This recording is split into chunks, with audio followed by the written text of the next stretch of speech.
निकाल चाहिए, निकाल चाहिए, लेके रहेंगे, लेके रहेंगे, लेके रहेंगे, लेके रहेंगे, देना होगा, देना होगा, देना होगा।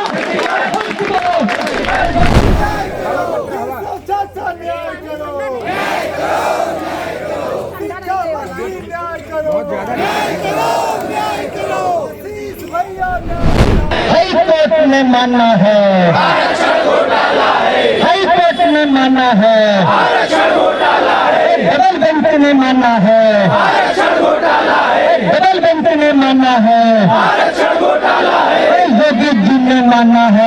69,000 शिक्षक भर्ती के जो आरक्षित वर्ग के अभ्यर्थी है वो लगातार लखनऊ में प्रदर्शन कर रहे थे। इससे पहले जब हाईकोर्ट का जो आदेश आया था वो SCRT में प्रदर्शन कर रहे थे। फिर कुछ दिनों उन्होंने यहाँ पे इको गार्डन में प्रदर्शन किया और आज इनके द्वारा आह्वान किया गया था महा आंदोलन का, जिसको लेकर आज इन्होंने डिप्टी CM केशव प्रसाद मौर्य के आवास का घेराव किया। उसके बाद पुलिस और अभ्यर्थियों के बीच में झड़प भी देखने को मिली और जो अभ्यर्थी थे उनको गाड़ी में भर के, वैन में भर के यहाँ पे वापस इको गार्डन में ले आया गया है।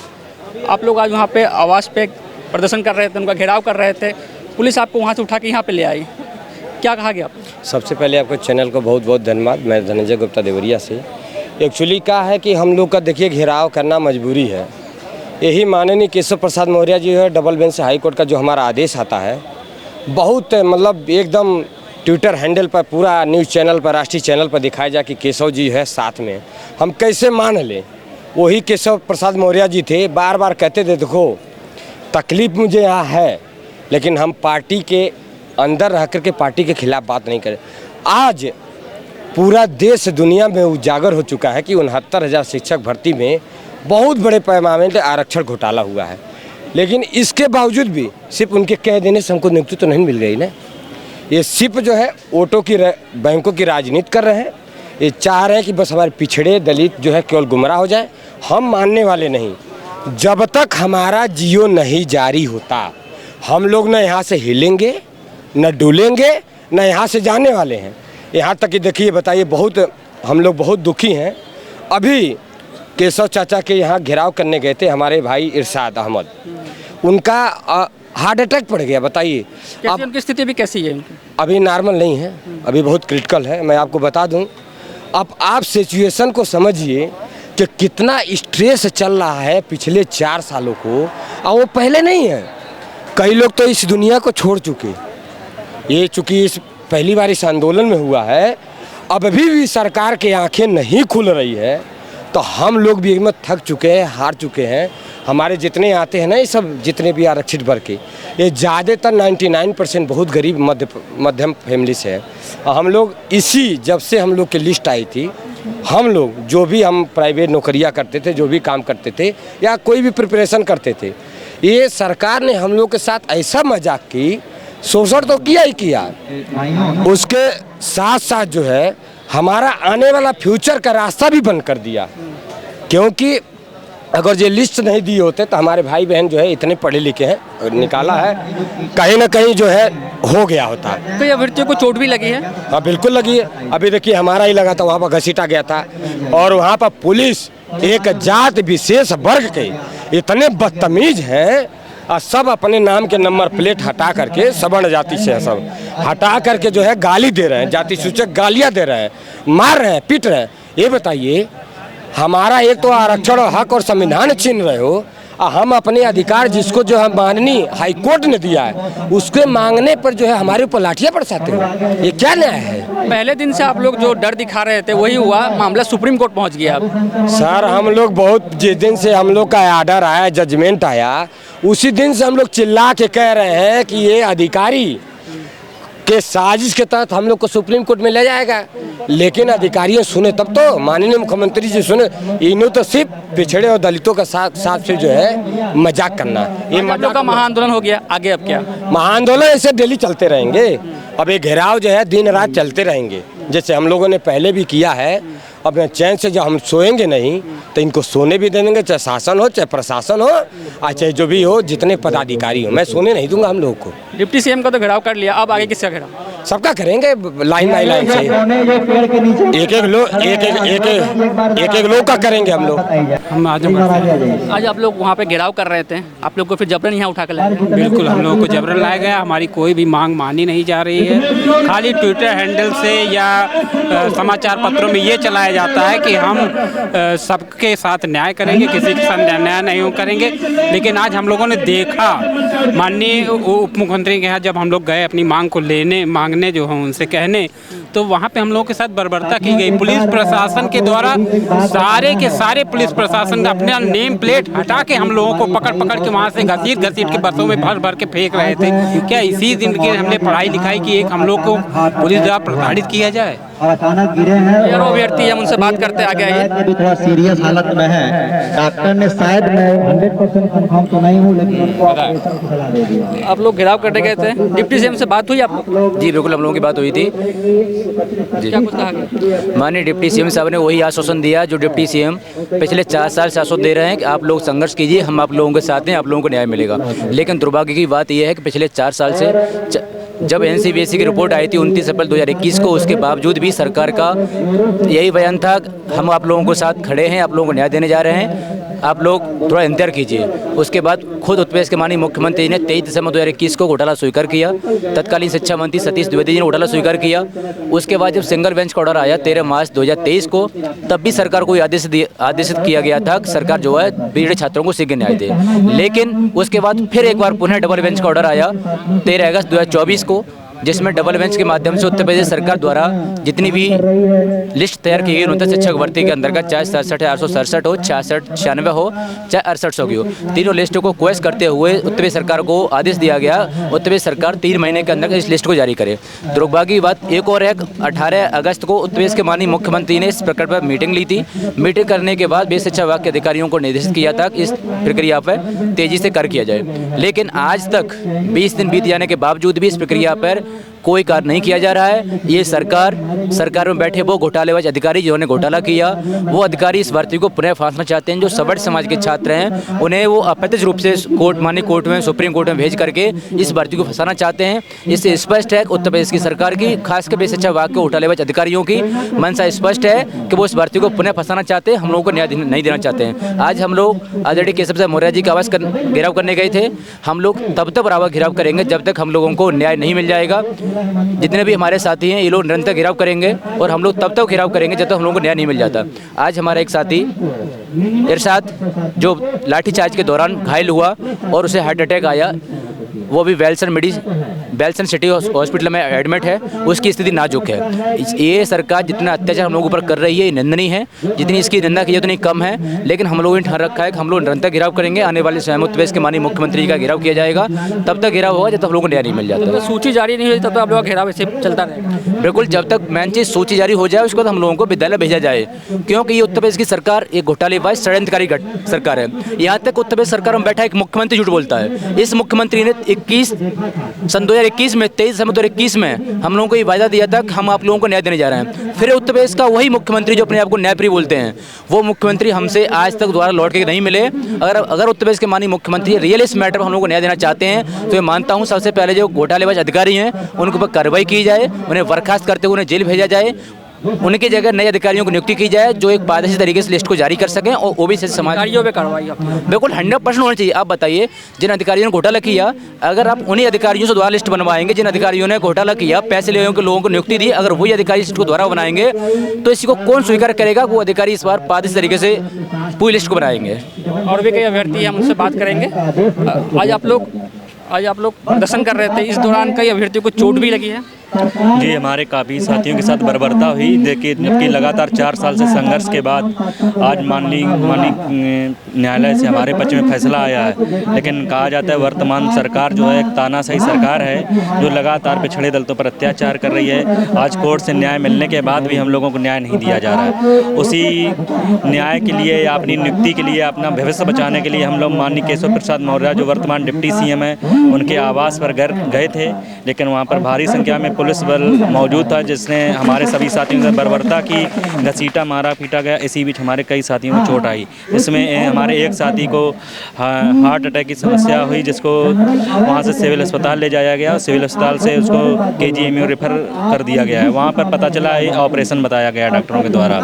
तो ये हम लोगों के साथ मानसिक शारीरिक रूप से जो हम लोगों को परेशान किया जा रहा है। 4 साल एक लंबा समय होता है जिसमें हम लोगों ने मानसिक समस्याएं भी झेली हैं, शारीरिक समस्याएं झेली हैं, आर्थिक समस्याएं भी। कैसे कैसे हम लोग घरों से अपने माँ बाप से उधार पैसा लेके, पड़ोसियों से उधार लेके यहाँ तक पहुँचते हैं, संघर्ष करते हैं और एक उम्मीद लेके आते हैं कि जो यहाँ पर अधिकारी बैठे हैं, जो मंत्री बैठे हैं, जो हमारे समाज के नेता बैठे हैं, उनके दरबार जाएंगे, वो न्याय देंगे हम लोगों को। लेकिन होता क्या है, हम लोगों को लाठियाँ मिलती हैं, घसीटा जाता है, पीटा जाता है और हम लोग निराश होकर सिर्फ धरना प्रदर्शन करते हैं। कुछ साथी धीरे धीरे बीमार पड़ते हैं, कहीं कुछ होता है, किसी का मनोबल टूटता है और हम लोग वापस घर चले जाते हैं, फिर एक नई ऊर्जा लेके आते हैं। लेकिन यही लगातार 4 साल से चल रहा है। लेकिन आज माननीय कोर्ट से न्याय मिल चुका है।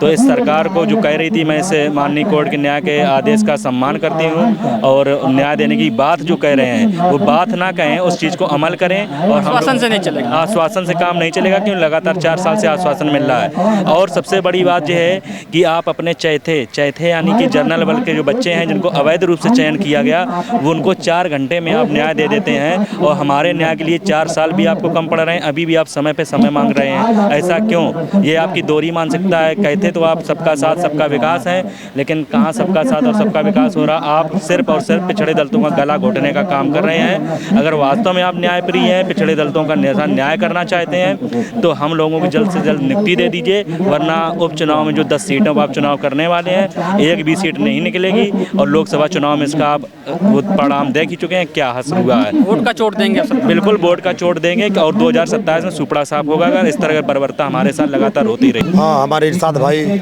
आज इसमें बेड पे हैं। बड़ी दुख की बात है कि उन्हें हार्ट अटैक बताया जा रहा है। डॉक्टर ने कहा है कि अब इनको जो है कि इलाज अब बदलना पड़ेगा, हार्ट सर्जरी करना पड़ेगा। तो कहीं न कहीं अब इस तरह से बहुत सारे लड़के और भी हैं जो चोटिल हुए हैं। सरकार में हम लोगों ने टेट और सुपर टेट की परीक्षा पास किया, हाई कोर्ट ने डबल बेंच का निर्णय भी दिया हम लोग को विद्यालय में जाने के लिए। लेकिन आज हम लोग एक मौत का सामना करना पड़ रहा है।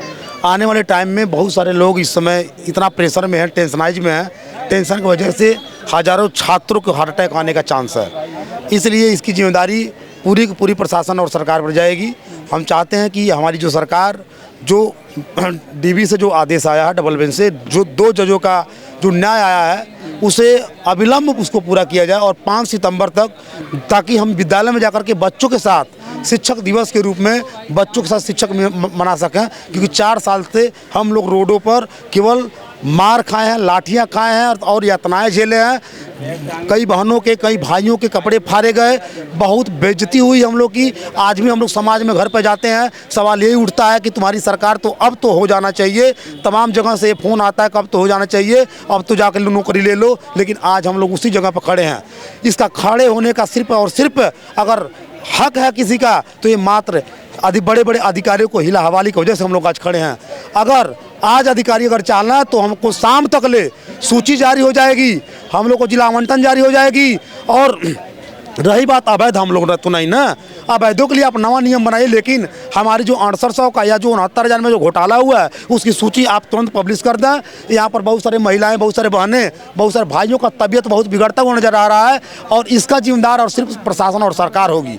इस सरकार और अधिकारियों के चलते आप लोग को लगातार सड़कों पर? बिल्कुल। ये बताइए, हम लोग अपना हक मांगना, क्या हक मांगना अगर गुनाह है तो ऐसा गुनाह हम बार बार करेंगे। अगर अपनी हक की लड़ाई लड़ना अगर गुनाह है तो ऐसा गुनाह हम बार बार करेंगे। अगर इस गुनाह का सजा अगर फांसी तक जाना होगा तो हम फांसी पर लटकने के तैयार हैं। अगर सत्य की न्याय लड़ने के लिए, सत्य की कसौटी पर उतरने के लिए अगर सरकार मुझे फांसी देना चाहे, हक और न्याय मांगने के लिए अगर सरकारी लाठी पर बरसाए, तो हम इस सरकार से लाठी खाने के लिए और जेल जाने के लिए हम तैयार हैं और तत्पर हैं। हमारे हर एक भाई, हमारे एक बहनों में वो कॉन्फिडेंस है कि हम लोग अपने आरक्षण को जाने नहीं देंगे। बाबा भीमराव अम्बेडकर का बना हुआ आरक्षण मजाक आरक्षण नहीं है, ये हवा में आरक्षण नहीं है, ये हवा में लिस्ट नहीं है ये। और इसी क्रम में हमारे एक भाई साहब आए हैं, ये जो भी कुछ हमसे छूटा हुआ है, त्रुटियां हुआ, उसको बताने का कार्य करेंगे। कहाँ से आया? मैं बरेली से आया हूँ, मोरपाल सिंह नाम है। जब से डबल बेंच का ऑर्डर आया है, मुझे नहीं पता कितने लोगों ने पढ़ा है, डबल बेंच का जब से ऑर्डर आया, एक मीडिया पे नैरेटिव चल रहा है 4 साल से लगे हुए लोगों की जाएगी नौकरी, 4 साल से लगे हुए लोगों की जाएगी नौकरी। यहाँ 4 साल से लोग पता नहीं क्या क्या बेच कर अपना देखिए धरने में बैठे हैं, पता नहीं क्या क्या झेल कर ये रोज आ रहे हैं 4 साल से, कोई इनकी बात नहीं कर रहा। क्यों? अगर सरकार से बात करो, समायोजन की बात करती है कि उनके समायोजन की प्लानिंग कर रहे हैं। अरे भैया पहले बहुत देख लिया, हमारी नियुक्ति की जगह वो नियुक्ति कर रहे हैं, उनका कब तक ख्याल रखोगे? आज भी तुम उन्हीं पे बात कर रहे हो। डबल बेंच में साफ लिखा हुआ है कि उनके लिए आप मार्च 2025 तक पॉलिसी बना सकते हैं। 3 महीने का टाइम दिया है हमारी नियुक्ति के लिए, तो क्या 3 महीने तक खींचोगे? एक एक दिन कैसे कैसे भारी गुजर रहा है ये हम में से हर व्यक्ति जानता है। आप देखिए चेहरे, मायूसी देखिए चेहरों पर, एक एक दिन। हिला वाले का आप लोग जिक्र कर रहे हैं, उसी के कारण ये मामला सुप्रीम कोर्ट पहुंचता है और अब आप लोग का फिर से नियुक्ति अधर में लटकी हुई है। 3 महीने का टाइम सरकार को दिया है, इसका मतलब है कि आप पहले दिन से 3 महीने तक किसी भी दिन आप सूची जारी कीजिए। इस बीच में जो विरोधी हैं, जिनको नुकसान हो रहा है, सिंपल सी बात है, वो चाहेंगे ये मामला अटका रहे क्योंकि उनको सैलरी मिल रही है। हम क्या करें? हम अपना घर बार से पता नहीं क्या क्या बेच कर यहाँ आ रहे हैं, पैसा कहाँ से लाएं? 4 साल से हमारा पैसा उनको मिल रहा है, अभी भी तुम उनकी ही चिंता कर रहे हो। कितनी चिंता करोगे? समायोजन की चिंता कर रहे हो कि उनका समायोजन हो जाए, तब हम बात करेंगे। समायोजन की बात कर रहे हो, लगातार समायोजन की बात कर रहे हो। अरे भाई हमारे बारे में भी बात कर लो, हमारी नियुक्ति कब? ठीक है, उनका समायोजन करना है, मार्च 2025 तक का टाइम है, आप खूब आराम से करिए, हमारी लिस्ट निकालिए। और हम इसीलिए धरना दे रहे हैं। हम कोशिश करेंगे कि हम धरना तब तक दें जब तक हमारी आप लिस्ट नहीं निकाल देंगे। हमारे भाई के हमारी ज़िंदगी बर्बाद होते होते, इन 800 परिवार की ज़िंदगी बर्बाद होते होते हमारा भाई 3 साल से धरने में आ रहा है। हम चाहेंगे हमारे भाई का दर्द आप सुनिए।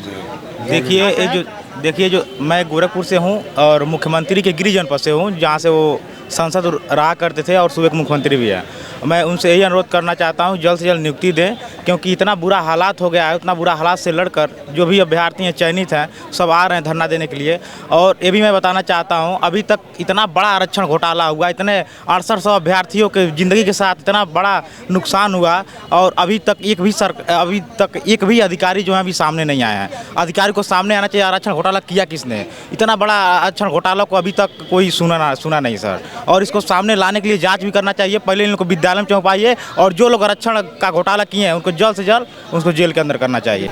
शुरू से आप देख रहे हैं, जिस दिन से ये घोटाला हुआ, एक नैरेटिव सेट किया गया। ओबीसी को मिली 31,500 सीटें, ओबीसी को मिली 31,500 सीटें। इवन सदन में हर बार शिक्षा मंत्री द्वारा क्या कहा गया? 31,500 सीटें। माननीय मुख्यमंत्री द्वारा कहा गया 31,500 सीटें।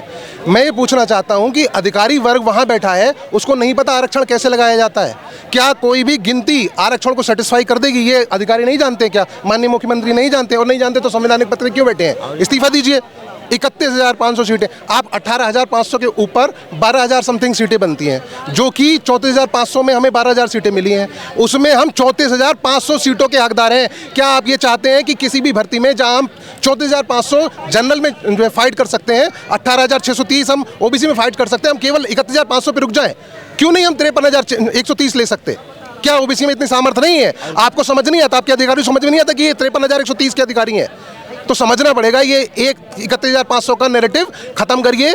हम लोगों को बहुत प्रताड़ित कर लिया गया, हमारे साथ इंसाफ कीजिए। हम परेशान हैं, एक एक दिन हमारा कैसे गुजर रहा है ये हम सब जानते हैं। यहाँ देखिए कितनी बहनें बैठी हुई हैं, इनसे पूछिए इनके घर में क्या गुजर रही है। इनके शिक्षा देखिए 69,000 शिक्षक भर्ती आरक्षण घोटाले का मामला है, और हम लोग पीड़ित अभ्यर्थी हैं। 4.5 साल से लगातार सड़कों पर हैं। हमारी जगह पे अवैध जनरलों को नौकरियां दे दी गई है, वो लगातार 60,000 की सैलरी लेकर के अपना जीवन जी रहे हैं। माननीय सिंगल बेंच में हमारा मामला गया, माननीय सिंगल बेंच ने मान लिया कि 69,000 शिक्षक भर्ती में आरक्षण घोटाला हुआ है। फिर मामला हमको वहाँ से भी नियुक्ति नहीं मिली, जबकि मिल जानी चाहिए। मामला हमारा लखनऊ बेंच की डबल बेंच में गया। वहाँ पर माननीय डबल बेंच ने पाया कि 69,000 शिक्षक भर्ती में 1981 की जो बेसिक सेवा नियमावली है उसका पालन ही नहीं हुआ। वही नहीं, 1994 का जो आरक्षण अधिनियम है, जिस आरक्षण के थ्रू हमारे लोग नौकरियों में जाते हैं, उनको बराबरी का अधिकार मिलता है, उसका भी पालन नहीं किया गया। इन दोनों चीज़ों का बिना पालन किए एक बढ़िया सी सूची बना दी गई, जिसमें अवैध सवर्णों को रख दिया गया 4.5 साल पहले। डबल बेंच जब इसको ऑब्जर्व करती है, इतनी कमियां हैं इस लिस्ट में, तत्काल आदेश करती है कि इन दोनों नियमों का पालन करते हुए 1981 की बेसिक शिक्षा नियमावली, सेवा नियमावली, 1994 का आरक्षण अधिनियम, इन दोनों का पालन करते हुए आप फिर से पूरी 69,000 शिक्षक भर्ती की लिस्ट बनाइए, और जिसकी जहां जगह है उसको वहाँ स्थापित कर दीजिए, नियुक्ति दे दीजिए। एक लाइन माननीय डबल बेंच ने और लिख दिया कि जो इससे प्रभावित हो रहे हैं, मतलब अगर मैं अपने टूटे फूटे शब्दों में कहूँ तो जो सवर्ण अवैध हैं उनको आप 1 साल का सत्र का लाभ देते हैं, उनको बाहर कर दीजिए। अब जो आदेश बाहर आता है डबल बेंच का, तो माननीय मुख्यमंत्री योगी आदित्यनाथ जी भी उस डबल बेंच के आदेश का सम्मान करते हैं और बाकायदे प्रेस नोट रिलीज करके कहते हैं कि हमें इस आदेश को मुझे मानना है और मुझे पिछड़े दलितों को नियुक्ति देनी है। आज हमारा आदेश आए 20 दिन हो चुका है। अब मैं आपके चैनल के माध्यम से पूछना चाहता हूं कि माननीय सिंगल बेंच का आदेश हमारे पक्ष में है, माननीय डबल बेंच का आदेश हमारे हाई कोर्ट का आदेश हमारे पक्ष में है, माननीय मुख्यमंत्री योगी आदित्यनाथ जी मान चुके हैं, उनके सरकार के सारे मंत्री विधायक सांसद मान चुके हैं, उनके जो एलआई पार्टी हैं अनुप्रिया दीदी मान चुकी हैं कि डबल बेंच का आदेश आया, हमको पालन करना है, पिछड़े दलितों के साथ न्याय हुआ है। केशव प्रसाद मौर्य डिप्टी सीएम जी तो हाथ फैला करके बिल्कुल स्वागत कर दिए कि भैया अब जा करके पिछड़े दलितों के साथ न्याय हुआ है, हम इनको नियुक्ति देंगे। तो अब आखिरकार जब माननीय योगी आदित्यनाथ जी ने आदेशित कर दिया बेसिक शिक्षा विभाग के अधिकारियों को, तो ये बेसिक शिक्षा विभाग के आला अधिकारी हमको नियुक्ति क्यों नहीं देना चाहते हैं? अब मैं अपना आदेश कहां से लाऊं? जब सरकार ने इस फैसले का स्वागत किया जी और कहा कि हम लोग जल्द नियुक्ति देंगे, उसके बाद ये मामला सुप्रीम कोर्ट पहुंच गया है जी, और अब आप लोग की क्या मांग है कि कैविएट दाखिल की जाए सरकार की तरफ से? भैया देखिए, मामला जब हमको नियुक्ति आप नहीं दोगे, जिनको आप गलत तरीके से बैठाए हो, हमारी जगह पर 60 हज़ार की सैलरी ले रहे हैं 4.5 साल से, तो अपनी नौकरियां बचाने के लिए सुप्रीम कोर्ट जाएंगे ना। लेकिन माननीय डबल बेंच ने कहा कि इनको उठा के फेंक दो, ये अवैध लोग हैं, इनको नहीं होना चाहिए। लेकिन माननीय मुख्यमंत्री जी, उनकी सरकार, बेसिक शिक्षा विभाग के आला अधिकारी उनको बचाने में लगे हैं। हम हाथ जोड़ के अनुरोध कर रहे हैं पूरे सिस्टम से, आप उनको बचा दो, लेकिन हमको नियुक्ति देने में लेट क्यों कर रहे हो? आपके पास पूरा सॉफ्टवेयर है, पूरा डिजिटल सिस्टम है, पूरा सब नेट है, पूरा सिस्टम है। आप चाहो तो 2 दिन में हमारी लिस्ट जारी करके हमको बेसिक शिक्षा विभाग के विद्यालयों में पहुंचा सकते हो। लेकिन आपको हमको नियुक्ति देने का मन इसलिए नहीं है, आप चाहते हो कि हमारा मामला फिर से माननीय सुप्रीम कोर्ट में जाकर के पेंडिंग हो जाए, हम 4 साल फिर पिछड़े दलित बिल्कुल रोना धोना शुरू कर दें, सड़कों पर घूमना शुरू कर दें। 20 साथी हमारे मर चुके हैं, कुछ आत्महत्या से मरे हैं, कुछ लगातार बिल्कुल मेंटली प्रेशर में मरे हैं। अजय केवटी की आज भी तबीयत खराब हो गई। वही कहना चाहता हूँ, आज माननीय केशव प्रसाद मौर्य जी के यहाँ हमारा आंदोलन था। हमारे बहुत सक्रिय साथी इरशाद भाई हैं जो मुस्लिम कम्युनिटी से आते हैं, उनको अचानक हार्ट अटैक आया गर्मी की वजह से, वो गिरे हैं, उनको उठा के लोग हॉस्पिटल ले गए हैं, उनका रेफर हुआ है वो बंदा किसी कार्डियोलॉजिस्ट के यहाँ। कार्डियोलॉजिस्ट ने सलाह दे दिया कि इनका ऑपरेशन करना चाहिए। अब बताइए, अगर मेरे इरशाद भाई के साथ कुछ हो जाए, हमारे 20 साथी तो चले गए, वापस नहीं आ सकते, उसकी भी जिम्मेदार ये उत्तर प्रदेश की योगी आदित्यनाथ जिसकी सरकार है, बेसिक शिक्षा विभाग के आला अधिकारी हैं उसके जिम्मेदार। लेकिन अगर आज इरशाद भाई के साथ अगर खुदा न खास्ता कुछ हुआ, तो आपके चैनल के माध्यम से कहना चाहता हूं कि इसका जिम्मेदार मुख्यमंत्री योगी आदित्यनाथ जी की पूरी सरकार होगी, बेसिक शिक्षा विभाग के आला अधिकारी होंगे। इतना मानसिक रूप से प्रताड़ित कर चुके हैं ये कि हम लोग मरने के लिए मजबूर हैं, ये नियुक्ति नहीं देना चाहते हैं। आज आप लोग ने आवाज़ का घेराव किया, उसके बाद आप लोग को यहाँ वापस ला दिया गया, अब आगे क्या? आगे हम लोग देखिए, बाबा साहब भीमराव अम्बेडकर के संविधान को मानने वाले लोग हैं, अम्बेडकर जी को मानने वाले लोग हैं, उनको पूजने वाले लोग हैं।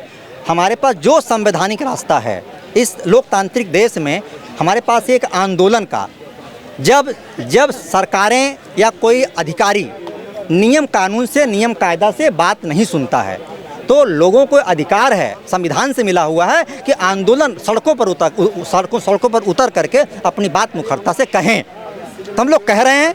आज हम लोग माननीय डिप्टी सीएम केशव प्रसाद मौर्य जी के यहाँ गए थे, कल हम कहीं और जाएंगे, परसों हम कहीं और जाएंगे, नियुक्ति लेने तक जाएंगे। नियुक्ति नहीं मिलेगी, इसी लखनऊ की धरती पर तमाम मौतें होंगी, तमाम लोग अपनी जानें देंगे। इन जानों का कोई दोषी होगा तो यूपी की सरकार होगी, बेसिक शिक्षा विभाग के आला अधिकारी होंगे। जब तक नियुक्ति नहीं तब तक आप लोग का प्रदर्शन जारी? बिल्कुल। अब तो ज़िंदगी ख़राब हो गई है, 4.5 साल हो गए, 4.5 साल में हमारे बहुत साथी ओवर एज हो चुके हैं, अपनी किसी सारी तैयारियों को बंद कर दिए हैं इस आशा में कि नियुक्ति कल मिलेगी, नियुक्ति जनवरी मिलेगी, फरवरी मिलेगी, मार्च में मिलेगी। अरे भैया 4.5 साल हो गए, 4.5 साल अगर आप किसी को प्रताड़ित कर दोगे तो सब कुछ अपना लिखना पढ़ना भूल जाएगा, उम्र ज़्यादा हो जाएगी, नौकरी कहीं नहीं पाएगा। एक और एकमात्र विकल्प पिछड़े दलितों के पास यही है कि इस 69,000 शिक्षक भर्ती में संवैधानिक तरीके से नियुक्ति लेना, जिसमें माननीय डबल बेंच का आदेश है।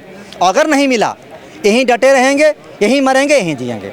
जी सर, हम लोग अपनी मांगों को लेकर वहाँ पे गए हुए थे कि हाई कोर्ट का ऑर्डर आया हुआ है, उसमें माना गया है कि आरक्षण घोटाला हुआ है और ये साबित भी हो चुका है। योगी जी भी इस चीज़ को मान रहे हैं और यहाँ तक कि अधिकारियों को निर्देशित भी किया गया है कि जो अवैध अचयनित उनको 31 मार्च तक का टाइम दिया गया है कि उनको बाहर निकालने के लिए, लेकिन योगी जी बोल रहे हैं कि हम उनको समायोजित करेंगे। आप उनको करना है जो करिए उनके साथ, लेकिन कम से कम हमारा काउंसलिंग शेड्यूल निकालिए, हमारा जियो जारी करिए और हमें हमारे विद्यालय पहुंचाइए। इसमें हमारी कोई गलती नहीं। हम पिछले 4 सालों से मानसिक रूप से प्रताड़ित किए जा रहे हैं, आर्थिक रूप से प्रताड़ित किए जा रहे हैं। छोटे छोटे बच्चों को लेकर हमको यहाँ आना पड़ता है, सड़कों पे महिलाओं को घसीटा जाता है, उनके कपड़े फाड़े जाते हैं और पुलिस प्रशासन द्वारा लाठियाँ बरसाई जाती हैं। तो अब इस तरीके से बंद करिए। और योगी महाराज जी से हमारा और केशव चाचा से यहाँ तक कि जितने भी नेता ने, जब हाई कोर्ट का ऑर्डर आया था तो उन्होंने खुले मन से कहा था कि हम इस फैसले का स्वागत करते हैं। तो आज वो सब कहाँ हैं? क्यों पर्दे के पीछे छुपे हुए? सामने आए और बोले कि हाँ घोटाला हुआ, उस चीज़ को एक्सेप्ट किया है तो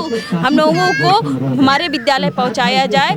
और इस फैसले को सुरक्षित करने के लिए सरकार के द्वारा सुप्रीम कोर्ट में कैविएट डाली जाए, जिससे कि हमारा फैसला सुरक्षित हो और हम लोग अपने विद्यालय पहुँच सकें। सरकार कैविएट दाखिल करे सुप्रीम कोर्ट में। जी। और जो भ्रष्ट अधिकारी है वो 3 महीने का सोच रहे हैं कि 3 महीने का टाइम दिया है हाई कोर्ट ने, तो उसमें वो हीला हवाली कर रहे हैं, जिससे कि भर्ती हमारी सुप्रीम कोर्ट में जो विपक्षी लोग हैं वो सुप्रीम कोर्ट में फंसा दे। पहले दिन से आप लोग कह रहे थे कि हीला हवाली की जा रही है, उसी का परिणाम है कि ये मामला फिर सुप्रीम कोर्ट में पहुंच। जी, अब ये मामला सुप्रीम कोर्ट में पहुंच गया, हमारे विपक्षी सुप्रीम कोर्ट में पहुंच गए हैं, लेकिन हम लोग नहीं जाना चाहते क्योंकि हम लोग सिंगल बेंच, डबल बेंच ये सब नहीं करना। हमको विद्यालय जाना, हमको हमारे विद्यालय पहुँचाया जाए। उनसे बस सीधी से एक ही मांग है कि हम लोगों की कोई गलती नहीं, हमने सारे मानक तय करके हम लोग यहाँ तक आए हैं। जो उन्होंने तय किया था उसको मेरिट बनाई गई, हम लोग मेरिट के बेस पे यहाँ आए हो, तो इसलिए उनसे हमारा यही कहना है कि हमको हमारे विद्यालय भेजा जाए साथ सम्मान सहित, क्योंकि बहुत हमने अपमान सहित किया। प्रशासन के साथ अभद्रता की जाती है और किसी नेता के पास जाओ तो कोई हम लोगों को मान सम्मान नहीं होता है। तो हम लोग एक चयनित शिक्षा का हमको हमारे विद्यालय भेजा जाए। जब तक नियुक्ति आप लोग को नहीं जाती, आप लोग का प्रदर्शन यूँ जारी रहेगा? जी सर, बिल्कुल। जब हमको घर पे रहना, मरना है, मानसिक प्रताड़ना झेलनी, तो इससे अच्छा हम यहीं पे रह के मानसिक रूप से प्रताड़ित हो रहे तो यहाँ रह के कम से कम अपनी रणनीति बनाएंगे कि हमको आगे किस तरीके से नियुक्ति मिल सकती है। कि शायद कुछ हमारे जो बोलते हैं महाराज जी बोलते हैं, योगी महाराज जी बोलते हैं, जो हमारे न्यायप्रिय मुख्यमंत्री जी है, तो उनको शायद नारी वंदन बोलते हैं कि नारी वंदन है, शायद उनको हम महिलाओं को देख के शायद कुछ उनको याद आ जाए कि ये भी महिलाएं हैं, नारी हैं, जिनकी नारी वंदन वो करना चाहते हैं। तो वो तस्वीर दिखाइए, आप वो तस्वीर देखिए कि यहाँ महिलाएं कैसे सड़कों पे घसीटी जा रही हैं। आपके जो अभ्यर्थी है उनको भी आज चोट लाई? जी सर, एक हमारे साथ के हमारे बीच के ही अभ्यर्थी हैं, उनको वहाँ पर जो धरना प्रदर्शन हो रहा था जबरियन उनको खींचतान में, और गर्मी के कारण इतनी ज़्यादा उमस थी, गर्मी थी, बीच सड़क में दोपहर में हम लोग बैठे हुए हैं तो उनको अटैक पड़ गया है, जिसकी वजह से उनकी कंडीशन क्रिटिकल बनी हुई है और उनको डॉक्टर ने ऑपरेशन की सलाह दी हुई है। इसका जिम्मेदार कौन है? कौन जिम्मेदारी लेगा? कोई सरकार आएगी सामने लेगी जिम्मेदारी कि आज बच्चे सड़क पे बैठा ले, चयनित होने के बाद, वैध होने के बाद हाई कोर्ट ने मान लिया है, सारे नेताओं ने खुले मन से फैसला किया, तो आज कहाँ है सब लोग? कौन लेगा इसकी जिम्मेदारी? तो ये बड़े सवाल पूछे जा रहे हैं अभ्यर्थियों की तरफ से सरकार को। और आप ये देख सकते हैं कि यहाँ पे काफ़ी महिला अभ्यर्थी है, छोटे छोटे बच्चे भी इनके साथ यहाँ पे मौजूद है धरना प्रदर्शन में। और आपको बता दें कि आज इन्होंने डिप्टी सीएम केशव प्रसाद मौर्य के आवास का घेराव किया था, और जिसमें उस प्रदर्शन के दौरान, उस घेराव के दौरान इनके एक अभ्यर्थी जो उनके एक साथी है, उनकी हालत गंभीर हो गई, उनकी हालत अचानक खराब हो गई, उन्हें अभी अस्पताल में भर्ती कराया गया। और अभी हमने तमाम अभ्यर्थियों से बात की, उनका साफ तौर पर कहना है कि जब तक इनको नियुक्ति पत्र नहीं मिल जाता तब तक इनका प्रदर्शन यूं ही जारी रहेगा। न्यूज़ नाउ भारतवर्ष के लिए अजीत राय, लखनऊ।